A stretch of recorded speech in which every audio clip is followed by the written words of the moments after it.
Stamped and revised by Whitey Herzog, the Redbirds are doing it again. Like the Gas House Gang, they play brawling, all-out baseball.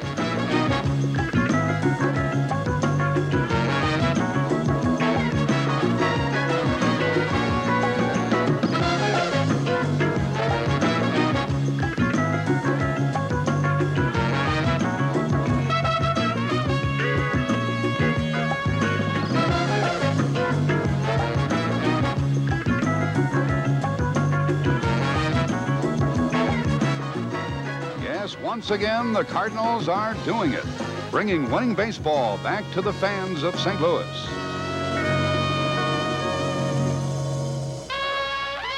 The 1981 St. Louis Cardinals, Redbird Revival.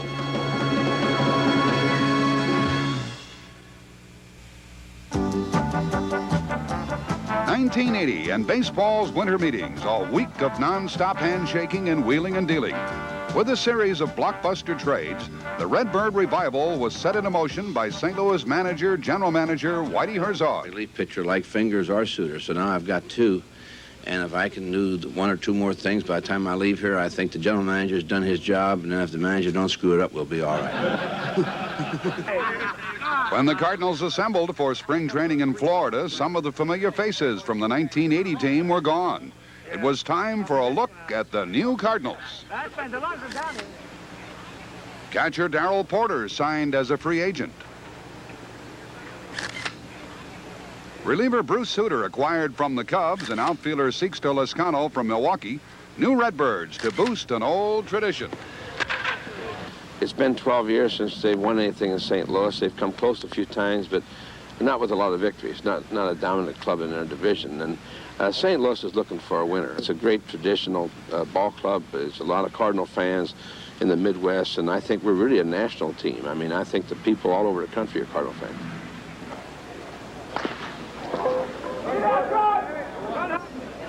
And what a thrill to see a St. Louis uniform on baseball's most dominant relief pitcher. Although the Cardinals had their troubles in the Grapefruit League, Whitey kept things in perspective. Well, when you make a lot of changes, you never really know how you're going to gel early. I think we have a lot of talent here, and I think we're an improved team. It could go two ways. We could win it, or we could finish fourth again. And man, I hope we don't finish any worse than that. But I don't worry about where we finish. I want us to play good, and I want us to win a certain amount of games to be a bona fide contender, and I think we got the ability to do that. Very emotional situation for those young athletes. Every throw, every swing of the bat seems crucial to them. St. Louis Inigo Fiala is one of those young athletes. A product of Vianney High School and Merrimack Community College, Fiala admits that the dream is always on his mind. Oh, I think ever since I was about 6 or 7 years old, I've always wanted to play baseball. And I can remember in 8th grade, I was telling somebody, I said, I'm going to make it to the big leagues. And, they said, well, you're crazy, do something else. But I've thought about that ever since, and I've been really working at it. When you get to the ballpark every morning, you have butterflies? Are you nervous about what might happen that day? No, not really. I just go out there giving it 100%, 110% really, just giving it the best I can, working as hard as I can, and just hope that everything turns out fine. But do you feel like every pitch, every ground ball, you're proving something or trying to? Oh, yeah, well, I try to go at that, try to get a base hit every time, and I know the fact that maybe, today or the next day could be the last day before it's sent down, but hopefully I'll make the club. You never know what can happen. You try to analyze that? Yeah, sometimes I do, but I try not to because I just drive myself crazy. One day I'll think I have a good shot, another day I'll think, well, it doesn't look so good, and so I really try not to think about it too much. You still in awe of it a little bit, though? Yeah, a little bit, but not really that much. Now I'm beginning to see, I'm looking at the other players and say, hey, I can play with these guys. So it's just a matter of showing the right people, mainly Whitey, that I can do it and getting the chance. Ron Jacober, Channel 5. There was time for some last-minute instruction before heading north to St. Louis for the excitement and festivity of opening day. It had been years since a Cardinals season had begun with such fanfare. Both the loyal and curious flocked to Busch Stadium to witness the maiden flight of the new Redbirds. Club owner August Busch circled the stadium while Fred Bird circulated in the stands. The Cardinals were eager to prove themselves, and the fans eager to approve. And now, ladies and gentlemen, your St. Louis Cardinals.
Against the defending champion Phillies, the 1981 season was underway.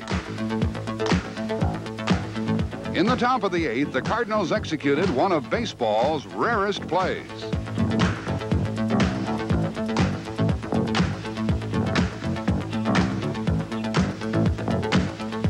An opening day triple play that Cardinal fans would never forget. The first week of the season saw the Cardinals don their road blues and head into the heart of Reds country, Cincinnati, where they gave the Reds a case of the blues.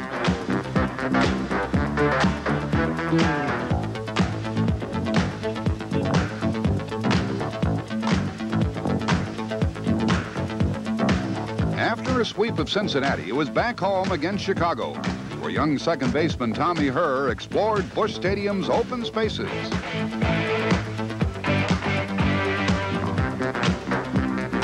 8 RBIs and 3 triples in 3 days for Mr. Herr, who was making a second home at third. Rookie Andy Rincon pitched the Cardinals' first shutout on the way to a 3-game sweep of the Cubs, and the win streak was now up to 6.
Then it was on to Pittsburgh, where Gene Tennis made it 7 straight.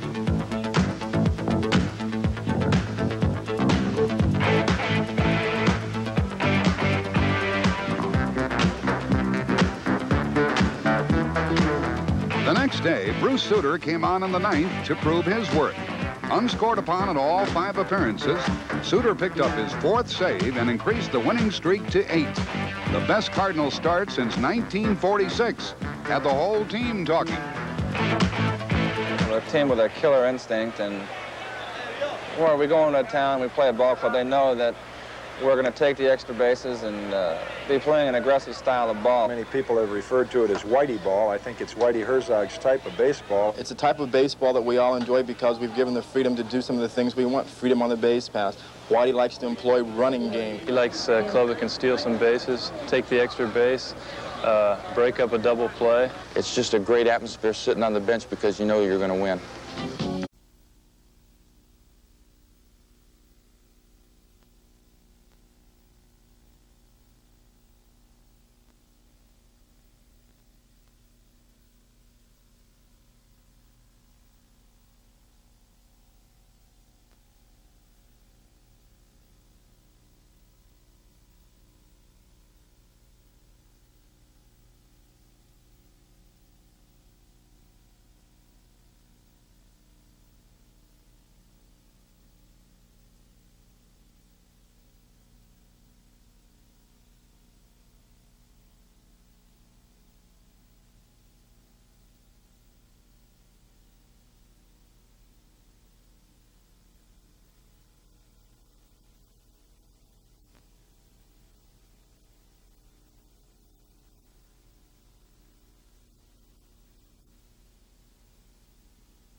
In early May, St. Louis was in first place.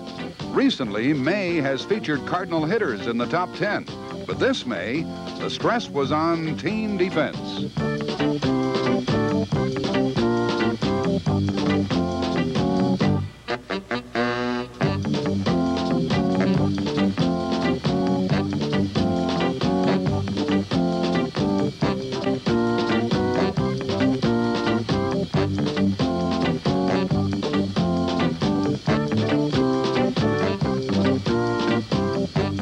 results were most impressive. The Cardinals were atop the standings all but 2 days of the month, and Whitey was pleased. But on May 9th came a bad break. Andy Rincon was leading 13-0 with the Pirates' Phil Garner at bat.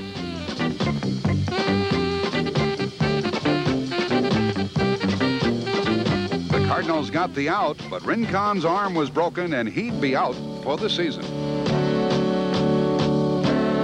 Darrell Porter was also injured, and then his replacement, Gene Tennis, broke his wrist. With all those injuries, there were fears of a Cardinal collapse. But Whitey didn't give any signs of giving up. Instead, he sent out a message. The message, take it to the opposition. The Cardinals got the message, and the opposition got the point.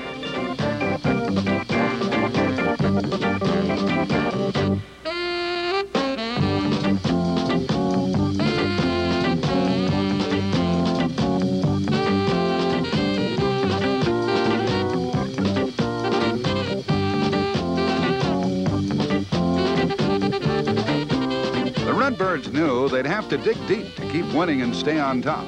New players would have to step in to replace the injured. John Martin took Rincon's place on the roster and in the rotation and beat Nolan Ryan in his first start. Have any effect as the Cards took on Montreal. Good night. Watch Tim Raines over on the first base. He tries to steal second. He is the leading base stealer in Major Leagues, but he got picked off for just the 5th time. But the story last night was Templeton. He went 3 for 4 at the plate. That single to right field, driving in Tommy Herr with the eventual game-winning run, making it 3-1 after 5. There's Templeton at the plate again one more time in the 7th. Watch him crank it. Boom, that one, well, it's not going to be gone, but it's just as good as another run comes around, bounces into the stands, a ground rule double. Herr crosses the plate one more time. And Bob Shirley, one of Whitey's winter acquisitions, got off to a 4-0 start. The Cardinals won 6 of their first 9 in June, but the Phillies had won 7 of 9 and were in first. On June 11th, the Dodgers were in town, smelling the roses with their fabulous Fernando Valenzuela. The rookie phenom ran into some first-inning Redbird trouble. Well, Simon George comes up with a runner at first and 2 out. George batting .277 with 9 home runs. Here is the pitch, swing and a fly ball into right. That ball is going to drop for a hit. And it gets by the right fielder and goes to the wall, and a run will score. Hendrick might also score. He heads for third. Cardinals already leading 1-0. Trying to score. Throw home. Safe. For Hendrick, an inside the park home run.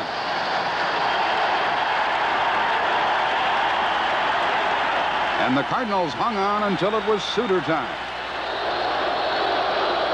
Exciting ball game here. The Cards scored 2 in the first, and they're trying to hang on. Suter trying to get his 11th save and help the Cardinals, and Martinez win it. The 2-2 pitch is coming. Swing and a miss. He struck him out.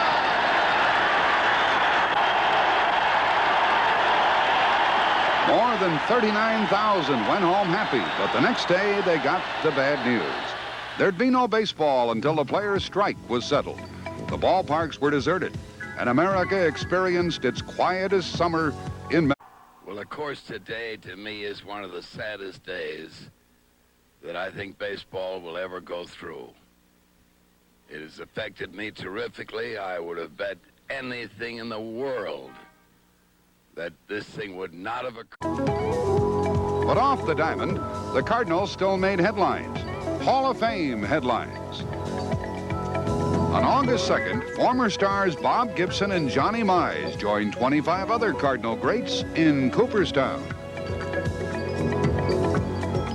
Gibson began his 17-year career with the Cardinals in 1959, and by 1964 had led the Redbirds into the World Series and beat the Yankees in Game 7 to become the series MVP. The 1967 Cardinals once again made it to the series, this time against the Red Sox. Once more, Gibson came through in the 7th game. It was his 3rd win of the series, and again he was MVP. 1968 was his greatest year.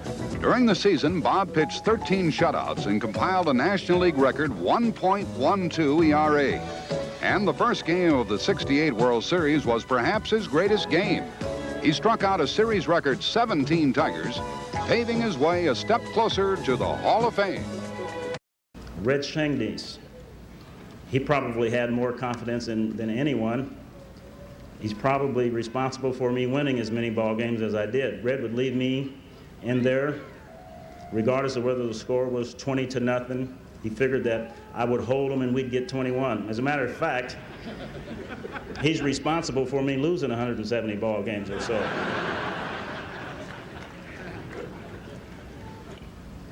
One writer asked me a few days ago, what did I want to be remembered as?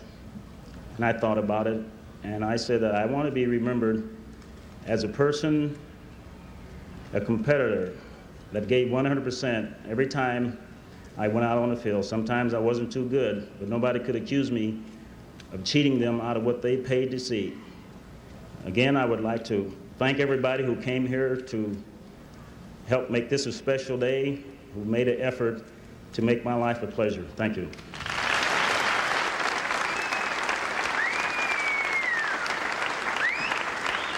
Significant enough to force baseball's first midsummer strike, a strike that closed the industry down for 50 days and forced cancellation of 706 games.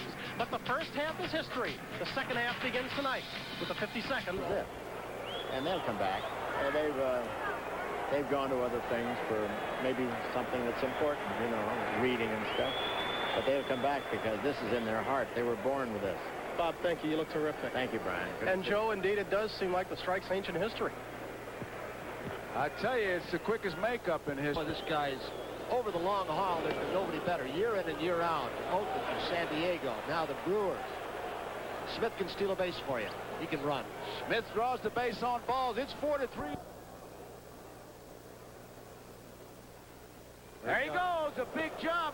Good ball to handle, thrown into center field. And now Smith's going to try for third. They got him hung up.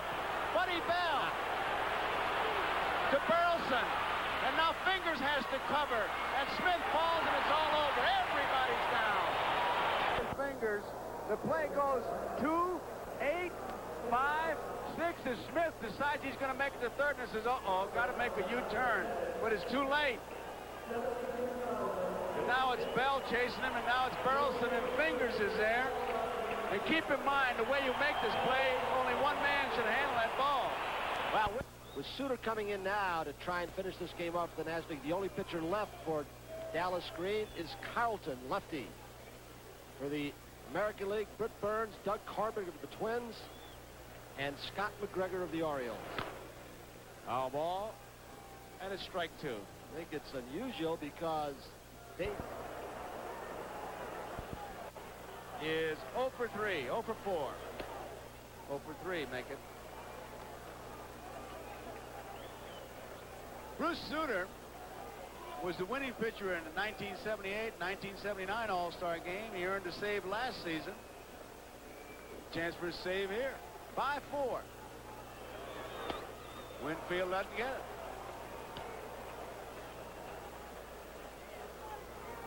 Chances are pretty good that Suter will throw him nothing to hit that will not be a split-fingered fastball. You've heard of the fork ball? 1 ball, 2 balls, 1 strike, 2 outs, 5-4, bottom of the 9th. Bruce Suter. American League needs a big one right here to break the dominance.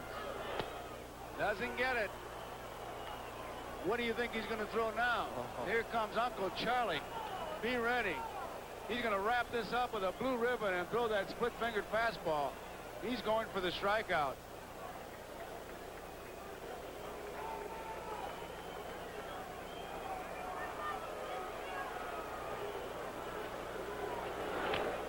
Fouls it off. Could receive Winfield. He reading. Bottom of the 9th. Take a look at it, he says. Take a look at it. That ball really dipped. Ball 3. 3 there. Giants of the industry.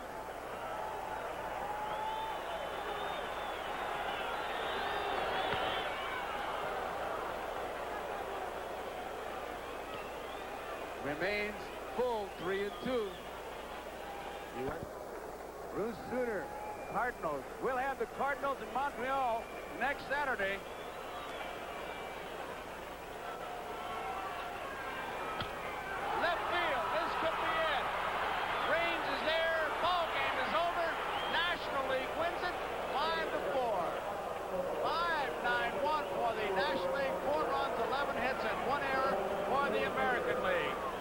game-winning pitcher is Vida Blue. He ties Lefty Gomez with 3 All-Star game wins.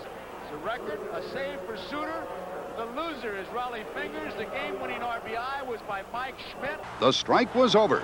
Baseball was back, and with its annual Summer Classic.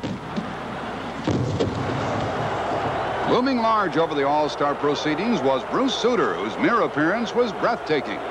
In the 9th inning, Suter was called upon to protect a 5-4 lead.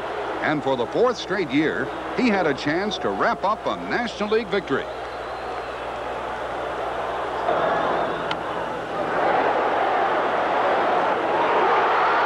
A second All-Star game save to go along with 2 previous victories for Bruce Suter.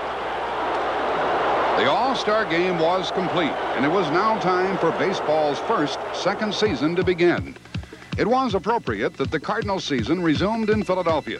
The Phillies, who held a 1.5 game lead over St. Louis when the strike began, had been declared first-half champions. For Whitey and his Redbirds, it was a chance to get back at Dallas Green and the Phillies.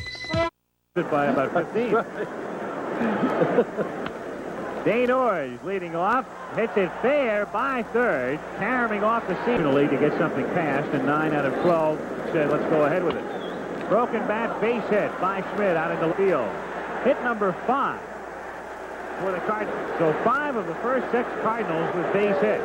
See this type of baseball in this so-called second half of the season, I thought the hitters would probably be a little bit ahead of the pitchers. I really did. I would think you'd see a tendency. Milwaukee. That was an injury that very few people had even heard of a few years ago. Runner goes, pitches high, Boone's throw to second is in the dirt, and this time Oberkfell is to throw at Oberkfell. Again, Oberkfell with a pretty good jump, but this time Boone's throw in the dirt. He was there in plenty of time, throwing the dirt, handled by Trio. And Templeton talking about wanting to be traded, and especially to the West Coast. So he's had a couple of months off now, and I asked him before the game tonight if he still wanted to be traded to a team in California.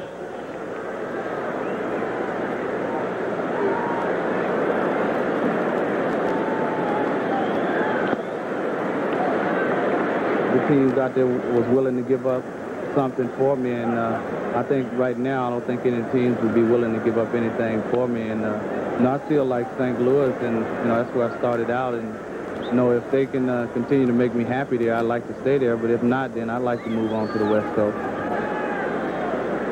Well, you missed the initial response of Templeton, who basically said in the interview that he would still like to play for a team on the West Coast, and had gone so far as to, before the strike, even suggest a possible trade involving, at that time, Tony Scott, who was subsequently traded to Houston, which is not even the West Coast of Texas. But Gary is still around. Gary didn't mention anything about Portland or Vancouver, did he? Or Hawaii. If you're going to get farmed out, that's where you want to play. Here's the 1-2 pitch. Swung on and missed, and down goes Templeton.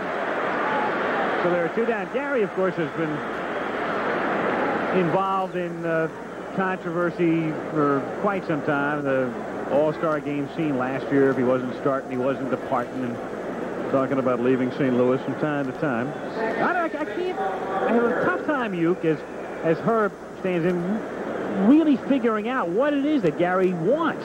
I don't know what makes him happy now. I know he's making a tremendous salary. I don't know how happy you can get salary-wise. He says in one breath, I'm happy with St. Louis, and the other breath, I want to move out to the West Coast. There's no question the Phillies are a very solid team, which stand to reason. In a hurry, right? And there's nobody there behind him. Exactly. 1-0 pitch is lined to center field. Hendrick on the move. Had a little bit of trouble with the lights, but stays with it. And the side is retired. You all know about the split season concept and the fact that we mentioned before the Cardinals were one of 3 teams, along with Philadelphia and Cincinnati, to vote against that plan, but they were overruled by the other 9 National League clubs. Whitey Herzog, the general manager of St. Louis, before the game I asked him to explain the Cardinal position. Well, basically, we thought that if it was so good now, why wasn't it good the last 50 years, or why won't it be good next year? And they said this is a once-in-a-lifetime situation. But to me and the Cardinal organization, we really thought that we had races going in each division, and we felt starting August 10th that if we'd continued the 4 races we had, that we'd be doing the fans a lot better than we're trying to deceive them now, and everybody's starting even. I just felt that it was the best way to go. Mr. Bush felt that way, and the whole Cardinal organization did. Keith Hernandez leading off with a base hit here in the fourth inning is now 2 for 2 tonight, and that's hit number 1-1 pitch is hit right back through the box and out into center field for base hit. Hernandez stopping at second, so Orge has his second hit. But he's been in trouble in every inning, with the exception of the third. Oberkfell lines it by Schmidt and down into the corner. Hernandez will come in to score as the Cardinals take the lead. Matthews now playing it on the warning track as Orge rounds third, and Frio drops the throw. Manny was backing up forward on the relay. To right field, McBride to the 360, and she's gone. That one did not necessarily look like it was going out when he hit it, but it just kept on going as Hendrick hits one into the tarpaulin. Back of the right field fence, home run number 11. With these guys, and Sparky Lyle has been doing this year in and year out, one time after another, sliders. But this one's right down the pipe. Great slider. And his location has always been letter perfect. Dean Orge pushing one through the hole and out into right field for a base hit. For the majority of the time. Yeah. Allowed only one hit, a double by Schmidt in the first. Walked one, didn't strike out anybody. And Mark looked. We refer to it as a hanging slider, but the good one goes down and away like that. Little chopper to Tommy Herr. That's that for Matthews. That's that for the Phillies. Leading off, Gary Templeton and Tommy Herr will follow. Actually, for the Phillies, it's Lonnie Smith taking over in right field with McBride coming out. To right center field, and nobody will get there. That one will go all the way through. Gary Maddox to chase it down the warning track, and Landrum pulls in at second with a double. So the Cardinals have come out with their bats. Came out of the bullpen to work tonight as the Yankees beat Texas 2-0. Templeton lining it to right field. Lonnie Smith, known as Skate, can't handle this one as it bounces back in. Tito Landrum around third to score, and the Cardinals are on top 5-1. Templeton with his second hit. You were in a slump as a catcher. You tried to get out of it with a knuckleball, didn't you? You can say that again. 3 of them. Schultz, Tiefenauer, and Negro. Gary Maddox with a check swing and a miss, and down he goes. And youngster, that's Petey Jr. The strike one pitch to Rose. Bouncer to the hole. There it is.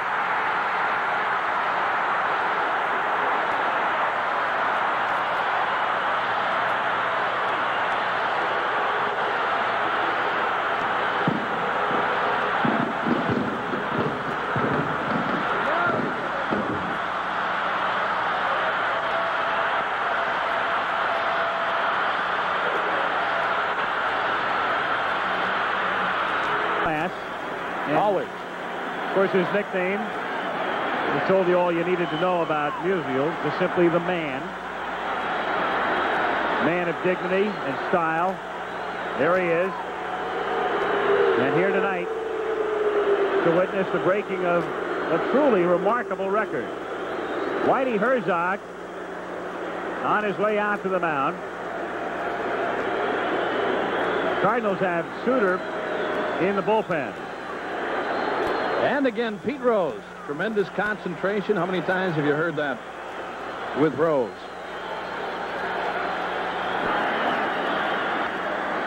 Chopper to the hole, backhanded by Templeton. He does get the force, but the Phillies get another run. Play with a run scoring.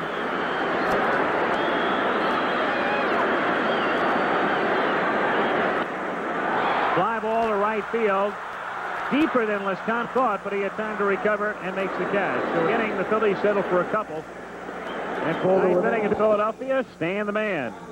In his third Philadelphia pitcher, Christensen started, and we saw Lyle. Hit deep to left center field. Well back. Unser all the way back and off the very top of the wall and gone. Came back in off the canvas. Eric Gregg, the second base umpire, out there to make the signal. The ball cleared the yellow stripe and bounced back from the canvas. So Lezcano has quieted the crowd. with his third home run of the season, and the Cardinals' third home run of... Another look. Hunter going all the way back and running it. 0 for 3. High in the air to deep left field. This one's got a chance. Matthews going back, and the Cardinals have hit 4 in the game. Dean Tennis hits his second home run of the season. The Cardinals have now banged out 14 hits. And the 4 homers in a game, the most by the Cardinals in any one game this season. As usual, silent George Hendrick took the lead and let his bat do the talking. The Cardinals pounded out 4 homers in a 7-3 win that left Philly pitchers speechless. But the next night, Tommy Herr wouldn't let the sluggers steal the show. It was only the Cardinals' second steal of home in 5 years. After losing 2 of 3, the Phillies were sure that Steve Carlton could salvage the series. But the Cardinals knocked out Carlton on the way to a 5-2 victory.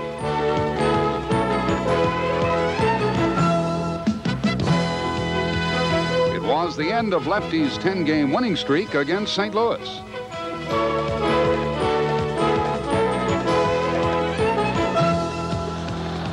The Redbirds won 4 of 5 and were off to a good start in the second season as they headed back home to St. Louis and the familiar sounds of Busch Stadium, where Cardinal fans have always been among the best. National League pinups. The LA Dodgers, a pretty fair ball club, and Whitey Herzog's St. Louis Cardinals squared off in St. Louis with Darrell Porter back behind the plate and armed. Porter quickly showed why he'd been missed along the mighty Mississippi. Meanwhile, Tom Lasorda chatted with injured all-star second baseman Davey Lopes while watching rookie replacement Steve Sax sit in for a few games. Sax wailed away at the right pitch here and bebopped it out of Birdland and outside the Parker. Older Dodger swingmen like Ron Say were in the mood for playing in the key of D for defense, like Say Hey Man and Wow. Catch?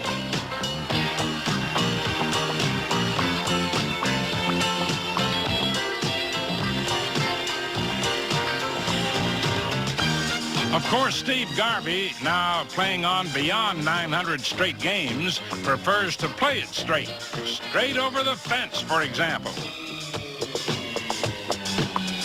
This homer was good enough for Jerry Royce, who pitched a choice game against the Cardinals, blanking them to win game number 7. And that gave LA 13 shutouts this season, tops in the majors. The Dodgers took 2 out of 3, and Darrell Thomas removed all doubt in their other victory, a 3-2 squeaker.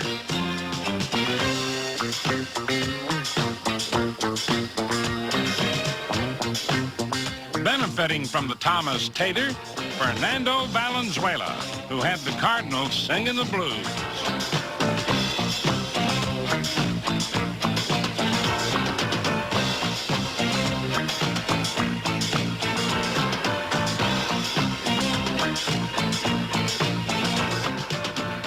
Strikeouts for El Toro, who finally won his 10th game, his first since June 1st. Pennant, the Mets won 2 straight in Cincinnati, doing it the hard way.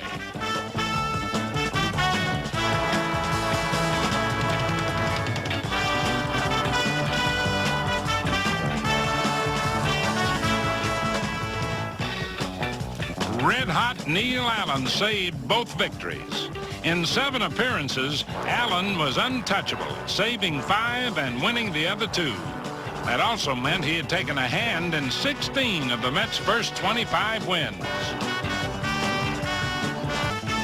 Leading 3-2, Neil Allen faced slugging George Foster with 2 down. Now watch Bob Baylor. How about that?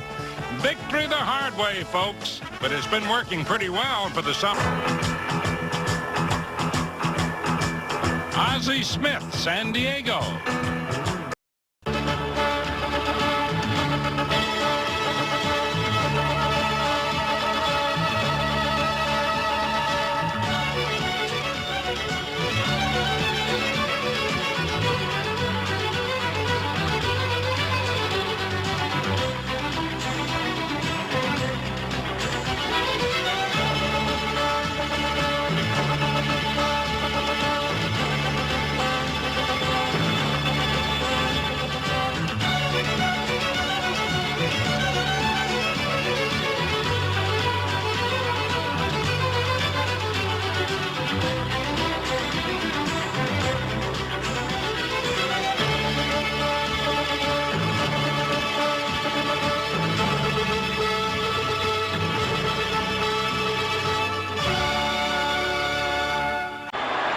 August, Cardinal fans certainly had plenty to cheer. The team won 12 of 18 games and led the National League East. There were quite a few individuals whose outstanding August play made Redbird fans take special notice, like Dane Orge. Getting more playing time in August, Dane made the most of his opportunity, batting .388 for the month to raise his overall average to .336.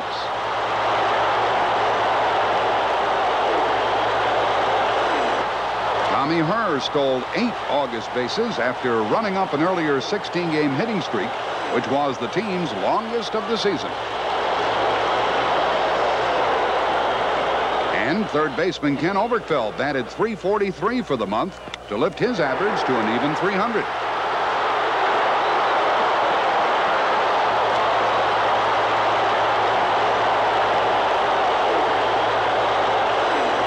August cheers also went out for Redbird pitching. Poker-faced ace Bob Forsch used his marvelous control and his infield.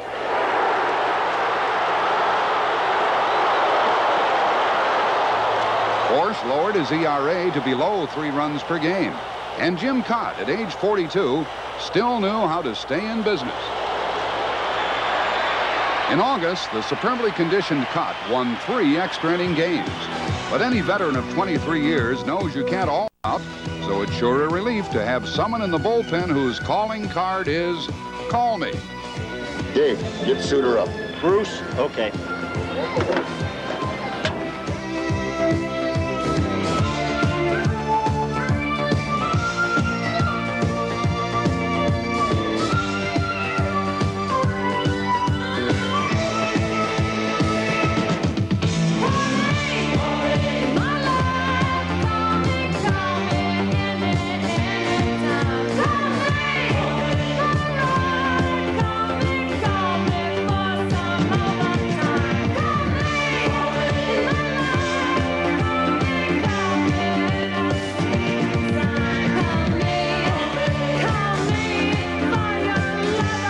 Thanks to Bruce Suter, the Cardinals had a 1-game hold on first when they headed west at the end of August. The Redbirds' California swing is often disastrous, but this time it looked a bit different until they gave the Dodgers an extra out in extra innings.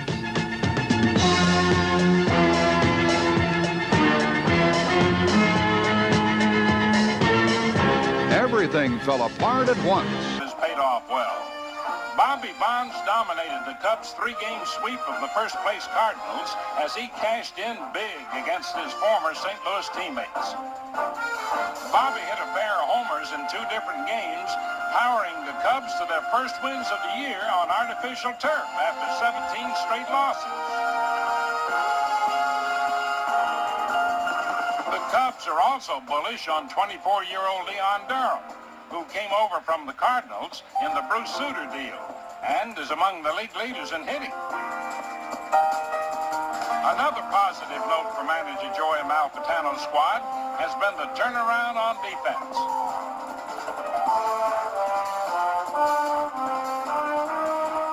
Last year, the Cubs had the lowest fielding percentage in the league, but in 1981, things have picked up.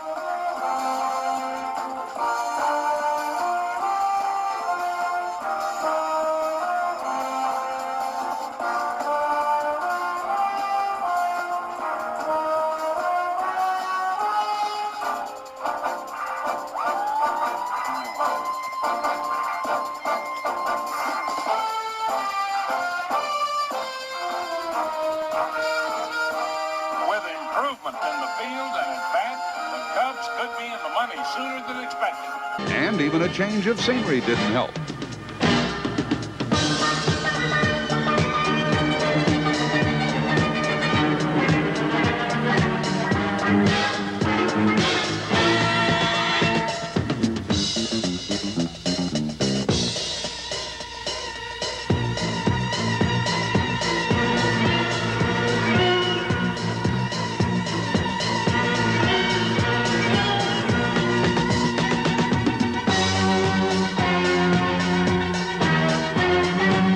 After 5 straight losses, the Cardinals were frustrated. But Whitey said not to worry. After all, they were still in first place.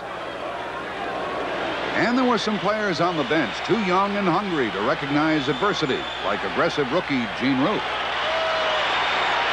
and utility man Julio Gonzalez. The pitch. Swing and a long one into left field. I'll be darned. It is gone. Gone. Adios, Gonzalez. The Redbirds were revived on Gonzalez's first Cardinal homer, a 13-inning game winner.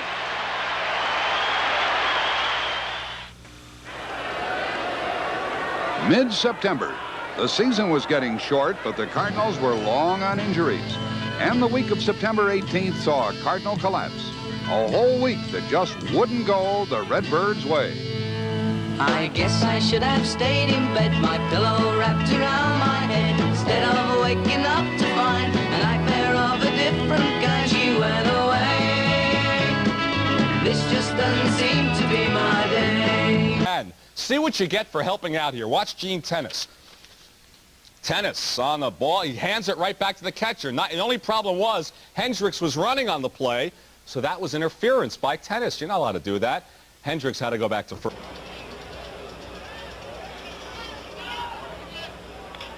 Fastball is looped to right near the line. Howard with a chase. He won't get it. And it gets behind him. Templeton will reach second easily.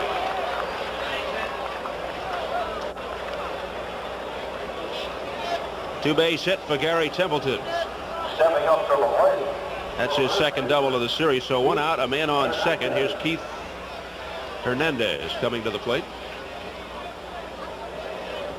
All right, here it's a little bloop flare out into right field. Howard gets too close to it, tries to stop, falls down, ball going by, and Doug Flynn has to retrieve it, and it holds Templeton to a two-base hit. First hit off Searage. Hernandez. 1960 was clocked at 91.1 miles an hour. 2-2 pitch. Hit hard, but right at her on a hop. He's got all kinds of time, and there's one away. Who's the fastest pitcher you ever faced? I would put Rex Barney in it as the hardest throwing pitcher. Pitched for the Brooklyn Dodgers, but There's a fly ball to right field. It's carrying. Dane Orge flags it down at the warning track. And Stearns has to go back. There are two away. Started to say before they two out of the fourth. And the Mets just trying to break through here. And this could do it. What a great catch by Templeton. Robs the Mets of a run. Gary Templeton leaping high into the air and makes a dandy catch. So no runs. Again, the Mets threaten and leave two on two hits.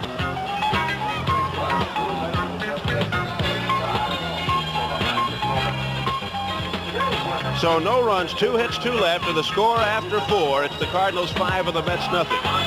Coming up for St. Louis. He in the third, the big shot, a three-run homer by Hendrick. Here's a high fly ball, deep right field. Howard started in. Backpedals to the warning track. The ball really carrying. Two out. Howard is playing right field. Like switch hitter Gene Roof 0 for 1 with a walk. Had a very good series against the Mets. It's right off the end of the bat. It's a fair ball. Ubi Brooks throws it into right field. Oberfeld dashes into third. And Roof will hold it first as the throw comes into Flynn. That was kind of a mixed up play. Brooks on the hesitation. Ball hit right off the end of the handle of the bat and fielded by Brooks, and he fires offline to Doug Flynn, and the throw also late. Third pitch outside as we go into the bottom of the fifth. 5-0 St. Louis. Bouncing ball, good hop for Hernandez, and he races to the bag and beats out Mookie. Mookie has beaten two pitchers to first base on ground balls to Hernandez in this series. Hernandez making outstanding plays in the field. This one a little bit easier. And he might have beat Sorensen over to the bag too. So Hernandez says, oh, I'll try it myself. I think I can win the race, and he does. Popped it up. Hernandez fighting the sun. And there are two out. He got under the ball. Here's a drive to deep left center field, but Roof is there. A line drive off Basili's bat, but Gene Roof hauled it in. So that retires Hassett. All-time hit list. Line to the opposite field, base hit. Taken on one hop by Lee Mazzilli. Named the top 4 on the Cardinals' all-time hit list, and a walk. A bunt single, then a walk, and then a bloop double down the right field line. There goes the runner. He had a great jump. The throw. Oh, what a throw, but not quite in time. Gardenhire thought they might have had him. You got to give an A+ to John Stearns for that throw. Stearns almost got him. Well, John Stearns is throwing better and better. This time guns the ball down right on target. Tommy Hurd just had a good jump off the pitcher.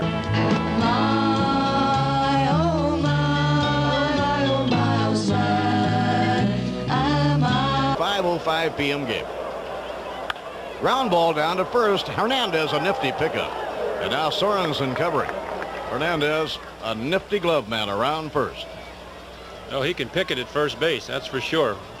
First baseman have made some good plays in this ball game. Dave Kingman, now Keith Hernandez on the run. Complete turnaround, circle, and then a flip over to the pitcher covering the bag. I wish she would have stayed. This just doesn't seem to be my day. My whole world is upside down. She turned my smiling to a frown. It's such a pity the shape I'm in. I must get on my feet again. Can't stay this way. This just doesn't seem to be my day.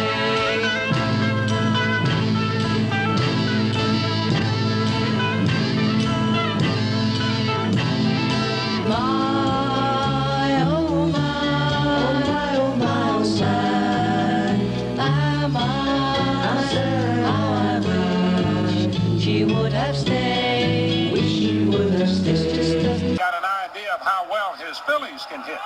So did a stunned Whitey Herzog, whose Cardinals had 2 outs in the 3rd when the dam broke.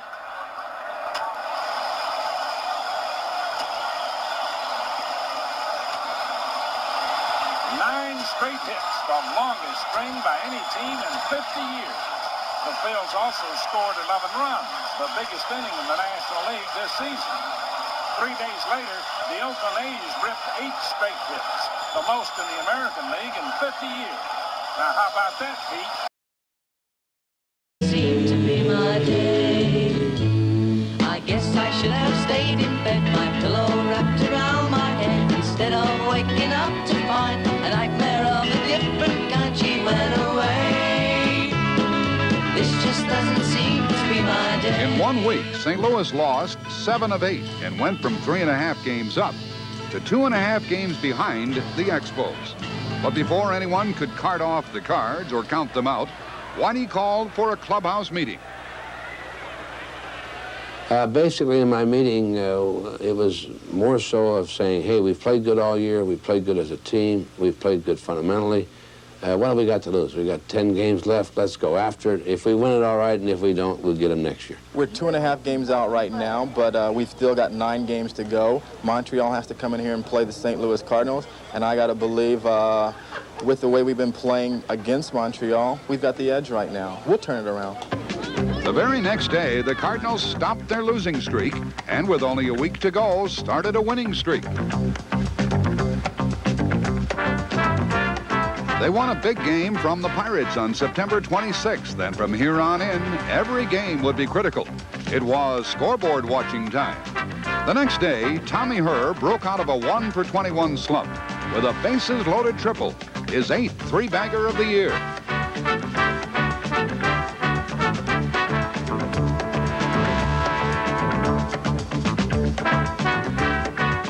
The Cardinals had a 4-run cushion, but the skipper wanted more. Once again, a steal of home by Tommy Herr. With first place at stake, the Cardinals were now into first place, temporarily ahead of the St. Louis Cardinals, who needed to get something going in a hurry after losing 7 out of 8 and first place. So Tom Herr led off third after smacking a bases-loaded triple and went for a delayed grand slam, so to speak, with this daring steal of home against Pittsburgh. Suddenly the Cards picked up a hot hand. Providential light beamed on Gary Templeton, now forgiven of past Cardinal sins and even offered proper guidance to the ball. George Hendrick followed a more fundamental gospel. Hit the ball hard and drive home the runs, just as he's done all year. And the spirit of St. Louis returneth. On the mound, rookie Dave LaPointe, who came in the notorious Milwaukee deal, made his first start and caught on fast, winning his first game. But when it's time for the salvation, Bruce Sutter comes forth to make the other guys start praying.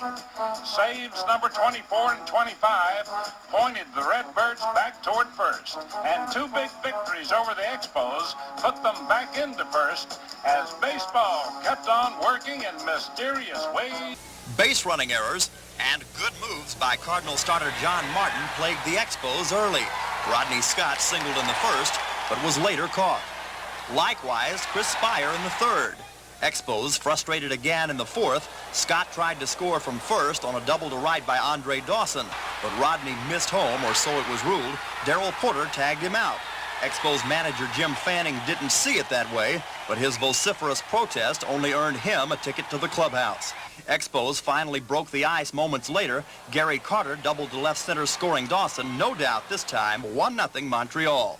But that seemed to awaken the dormant Redbird bats. Cards got 5 runs on 6 hits in their fourth. It was already 2-1 St. Louis when Darrell Porter ripped a gapper, scoring Keith Hernandez and Ken Oberkfell.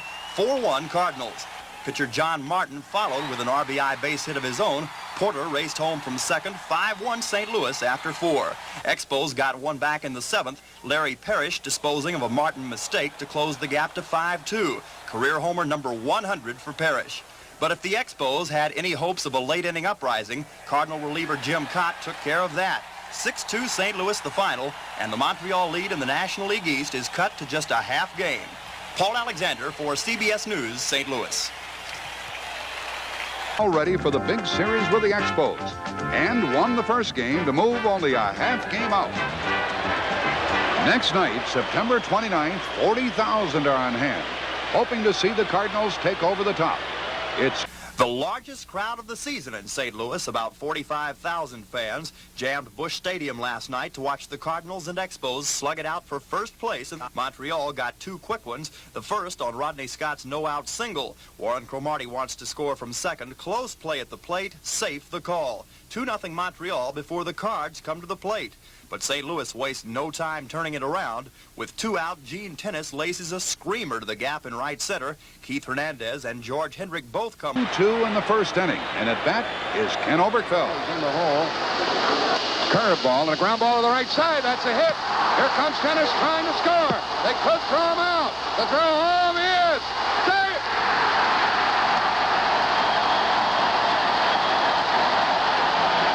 Home 2-2. And moments later, Ken Oberkfell's single to right is sufficient to score Tennis from second. 3-2 Redbirds after 1. Cards never trailed from there. Joaquin Andujar continued his voodoo over the Expos. Pitching despite a painful hamstring pull, Andujar worked 5 innings to record his 10th career victory over Montreal against no defeats. 8-4 Cardinals the final. St. Louis now leads the Expos by a half game in the East with 5 to play. Paul Alexander for CBS News, St. Louis. The Cardinals build their lead and then entrust it to newcomer Doug Bear. 1-3 in a row. Are leading 8-4 in the 9th, and here's the pitch on the way. And a swing and a miss. That's the winner. The Cards are back in first place. It's the latest a Redbird team has been in first since 1974. Cardinal fans can almost taste a division championship, but now their heroes must part. It's on to Philadelphia for 2 big games with the Phillies, while Montreal goes to Pittsburgh. But fate isn't leaning the Cardinal way.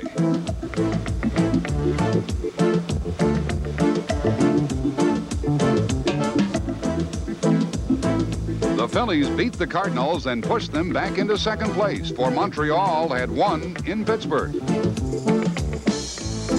The next night, the Cardinals rebound with a 3-2 win in 10 innings. But Montreal wins again. The Cards are stuck a half game back. And then it's on to Pittsburgh for the final three while the Expos play the Mets. The Cardinals win 2 of 3. But so does Montreal, and it was all over. The Cardinals had fallen a half game shy. The division title had eluded their grasp, but there had been a dramatic turnaround. The Cardinals had improved 30 games in a single season. At the heart of the Redbird revival was Whitey Herzog, who in 1 year turned a losing record into the best overall mark in the National League East, and thus was named UPI's Manager and Executive of the Year. And what a season for Bruce Sutter, whose 25 saves made him both the Fireman of the Year and the Roll Age Relief winner. George Hendrick once again led the team in home runs and runs batted in. Keith Hernandez brought home his 3rd straight 300 batting average and his 4th straight Gold Glove. Tommy Herr and his infield partner Ken Oberkfell proved themselves on offense and defense and became the glue that held the Redbirds together. And new additions already include Lonnie Smith, a .321 lifetime hitter, and a fleet-footed center fielder who knows how to run the bases.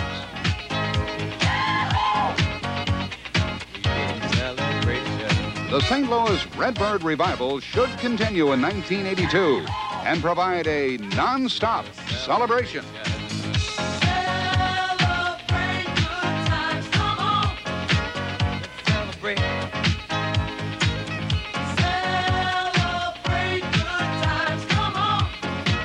Let's celebrate. There's a party going on right here, a celebration to last throughout the years. So bring your good times and your laughter too. We gon' celebrate your party with you. Come on now. Celebration. Let's all celebrate and have a good time. We gon' celebrate and have a good time. It's time to come together. It's up to you. What's your pleasure? Everyone around the world, come on!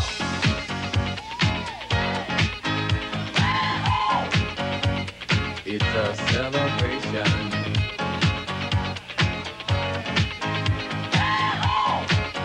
The surprising Cardinals, who jumped out to an early division lead, with manager and GM Whitey Herzog employing his own signature style of play. We go into town, we play a ball club. They know that we're going to take the extra bases and be playing an aggressive style of ball. Many people have referred to it as Whiteyball. I think it's Whitey Herzog's type of baseball.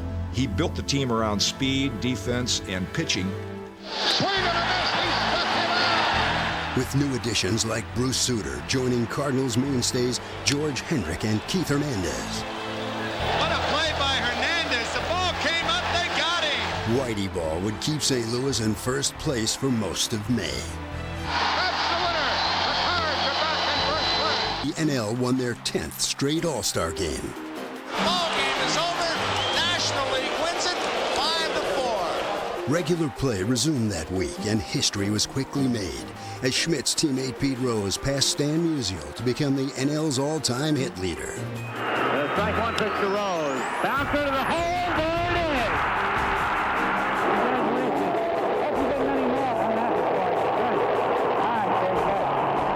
is. There were some imperfections to the split season of 1981, but St. Louis, in second place and just a game and a half out when the strike was called, was determined to make the best of it. When they picked up the schedule after the strike ended, the Cardinals had like 32 of their last 54 games were away from home, so they had a terrific disadvantage. We just felt, we needed to go out there and get off to a good start and play hard. Curveball and a ground ball to the right side. That's a hit. Here comes Tennis trying to score. The throw home is. Cincinnati Reds baseball's best record, 1981. Like the Reds, the Cardinals could boast of their division's best overall record, but not winning either half meant their season ended without a playoff berth. Manager Herzog was very upset, as he called it the Bowie Kuhn sweepstakes. The darndest decision I've ever seen in baseball. We won our division. Cincinnati won their division, and neither one of us got in the play.